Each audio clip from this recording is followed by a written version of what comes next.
விஜயகாந்த் அவர்களை பற்றி பிரேமலதா விஜயகாந்த் அவர்கள் கூறியதை தற்பொழுது காண்போம். கல்யாணத்துக்கு முன்னே இவருடைய படங்கள் நிறைய பார்த்துருக்கேன். இவர்தான் கணவராக வருவார்னு நினச்சி கூட பார்க்கல.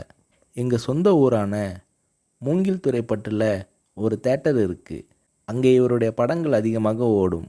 புது படமானாலும் பழைய படமானாலும் கூட்டம் அதிகமாக இருக்கும். எங்கள் ஊரில் இவருக்கு நிறைய ரசிகர்கள் இருக்காங்க. இவரது பிறந்த நாளில் நற்பணி செய்ய நான் கூட நிதி கொடுத்திருக்கிறேன்.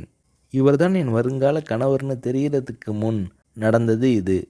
என்னை பெண் பார்க்க வரும்போது சபரிமலைக்கு மாலை போட்டிருந்தார். ஒரு நடிகருக்குரிய பந்தாவே இல்லாமல் ரொம்ப சிம்பிளாக வேட்டி சட்டை போட்டு வந்திருந்தார். என்னை நேருக்கு நேராக கூட பார்க்கல.